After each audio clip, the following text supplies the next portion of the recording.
Hello everybody and welcome to my review of Gara and Gara Prime. Now these are essentially the same Warframe, it's just that Gara Prime has slightly better stats, so she's a little bit beefier, and also as a primed frame, if you touch a death orb in the void, it will restore some energy for you. Now Gara, despite not having the highest of stats, is actually one of the tankiest frames in the entire game. She can be extremely tanky even in super high endgame while simultaneously having an insane amount of damage. I would actually go as far as to say that I personally think that Gara is straight up the strongest frame in the game right now. And it all starts with her passive, which unfortunately only works if you're in a bright area. If I'm standing here in the simulacrum, which is considered to be dark, it does nothing, but if I move to the other side, you will start to see it work. It's basically a passive radial blind. Whenever you're standing in a bright area, you will periodically blind all enemies within 12 meters of you for 10 seconds. This stuns them and opens them up to a melee finisher. This, as far as passives go, is really good. Yes, it doesn't work in the dark, but if you're doing like a long survival, all you need to do is stay in a bright area and have it kick in all the time. The passive is not affected by mods though, so it's always locked to 12 meters and the blind is locked to 10 seconds. And I think that's enough about that, so let's check out Gara's actual abilities.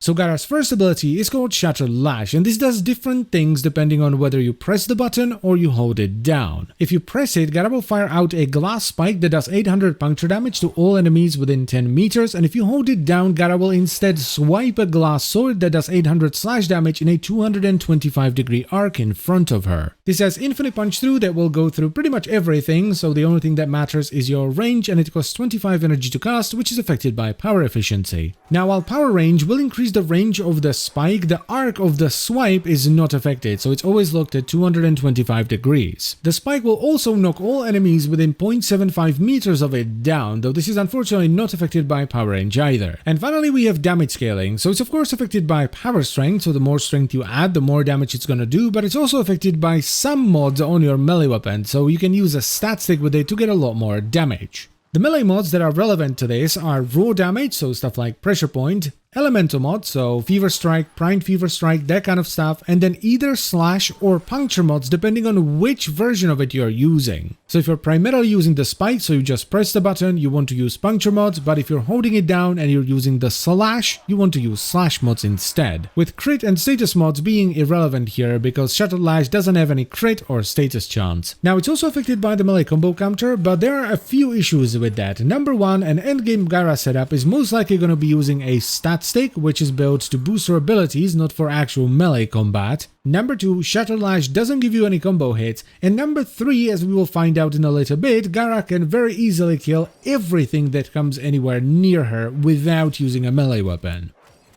Gara's second ability is called Splinter Stone, where she surrounds herself with orbiting glass for 22 seconds, which is affected by power duration. This costs 50 energy to cast, which is affected by power efficiency, and it can actually be cast on other things besides yourself. You can cast it on allies, companions, and even enemies. Now by default you can cast this on anything that's within 30 meters of you, and the shards will orbit in an area that has a radius of 2.5 meters around whatever you cast it on, with both of these things being affected by power range. Now if it's cast on you or an allied target, it will provide a massive 70% damage resistance to enemy damage, but if it's cast on an enemy, they will get a 35% damage vulnerability. But that's not all, because by default these shards will also do 250 damage to any enemy that's within the orbiting radius. Now power strength is where this can kind of start to go nuts, because not only does it scale the enemy vulnerability, so they take even more damage the more power strength you add, it can also scale the damage reduction all the way up to 90% with as little as 29% bonus power strength. The one thing to bear in mind here is that if you use Splinter Storm on a defense objective, the damage reduction is always capped to 50%, you can't push it beyond that. Now while power strength also affects the damage of Splinter Storm, it is not the primary way of getting damage out of it, because if you look at the bottom right corner of the screen, you will see a little damage meter. This shows you how much damage Splinter Storm is currently doing per tick, but for me to explain properly how to scale this up, we need to first explain her other abilities, so let's instead check out the augment first. It's called Mending Splinters, and all it does is it makes it so that for every target you have affected by Splinter Storm will heal 3 health per second. This doesn't sound like a lot, but it's affected by power strength and it works on defense objectives. Plus, you also have to remember that 99% of Gara builds will have 90% damage reduction from Splinter Storm, so chip damage is actually the more dangerous stuff. If you take too much chip damage over too long of a period of time,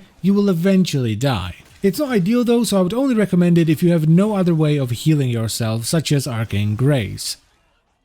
Gara's third ability is called Spectrorage, where she summons a carousel of mirrors to distract enemies. This costs 75 energy to cast, which is affected by power efficiency, and it will by default summon 12 spectral mirrors that will rotate around. These mirrors will taunt enemies within 4 meters of them and force them to go inside the carousel, and if they take 800 damage they will explode and deal that damage back to the attacker. On top of that though, if 6 mirrors are destroyed, the carousel will collapse, dealing 1500 damage to all enemies inside of it. All damage here is affected by power strength, the duration of the carousel, which starts at 22 seconds, is affected by power duration, and the number of mirrors that have to be destroyed for the carousel to collapse, as well as the taunt radius of each mirror are affected by power range. But that's not all, because one interesting thing about Spectrorage is actually its interaction with Splinter Storm. Because you see, if a mirror is shattered in the range of your Splinter Storm, 50% of the explosion damage is added to your Splinter Storm's damage. And this does take your mods into account, so if you have a bunch of power strength and the mirror explosions do more damage, it's gonna add more damage to your Splinter Storm. But that's still not the primary way to do it. It's a nice bonus, but there is a better way. But first, let's check out the augment for Spectrorage called Spectrosiphon. All this does is it gives you a 50% chance for any enemy that dies inside the carousel to drop an energy orb. This is not affected by anything, it's just a flat 50% chance.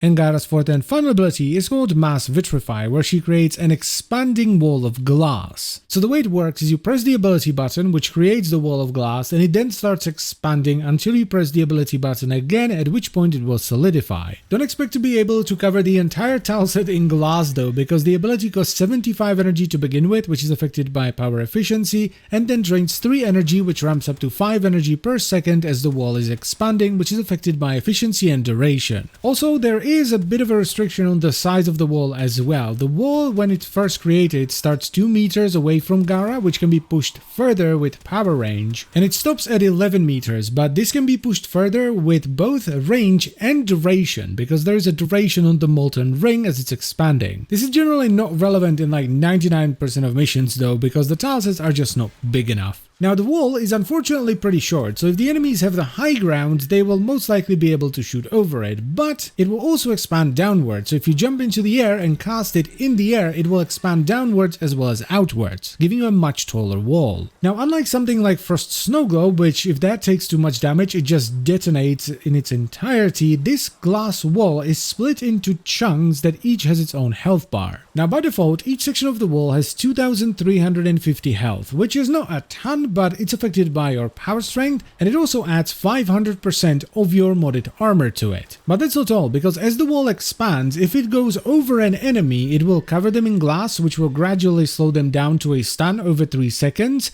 and this will add their health and shields to the health of the wall as well. Also, any enemy that's covered in glass and stunned will take 50% more damage, and this is affected by power strength, so you can push it up even higher. The stun, by the way, lasts for a very long time. The base duration is 16 seconds, but you can push it even higher by adding more power duration. Now, if a segment of the wall is destroyed, it will explode, dealing 800 damage to all enemies within 8 meters, with the damage being affected by power strength and the range of the explosion being affected by power range. Now, even though this is already a lot of information, there is still more. You see, if you hit your Mass Vitrify with your Shattered Lash, it would detonate the entire wall, dealing the explosion damage of the wall, plus the damage of your Shattered Lash. And this is where the full Gara combo comes in, which is, as I've said, the most busted thing in the game. Because casting Mass Vitrify also resets the duration on your Splinter Storm. So what you do is put on Splinter Storm, then as it's about to run out, you cast Mass Vitrify to reset the duration, but you cancel it early so the wall is not massive. Then you walk outside the wall, because the wall only explodes outwards,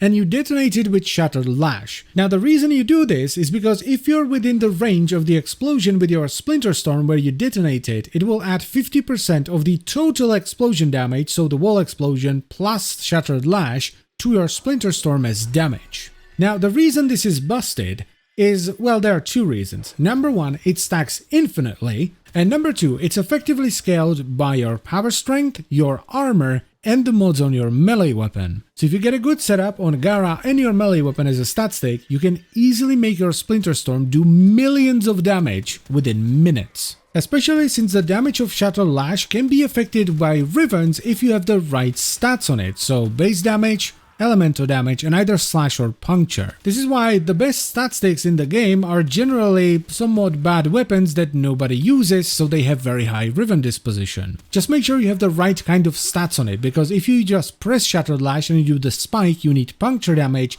but if you hold it down and you do the swiping motion, you need slash.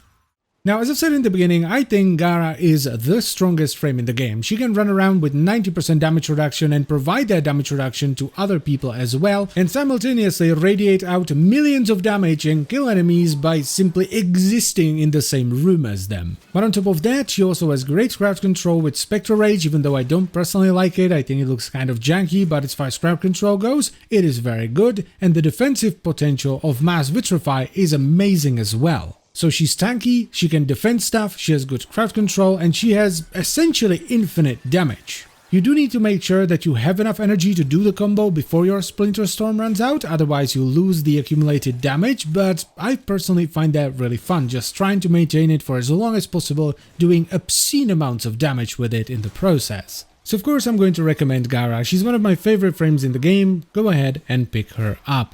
And that's pretty much it for the video, so I thank you very much for watching as always, guys. I hope you've enjoyed it and found it helpful, and I would also like to extend a special thank you to all my channel members. So, thank you Jacob Landsman, Scroll CZ, Flaming Waffle, Seb, Stephanie Davis, Chris Simons, Justin Leafers, Jeremy Ashmore, Dan Hour, Delton Suitcam, John Power, Kato, Eragon Shadeslayer, Dennis Dominic, Jay Chang, Gramboto033, Matthew Shia, Henrik Nan, Lord Granty, Benjamin Miller, Planet Games, and Draco Blaze. And I will see you next time. Bye bye.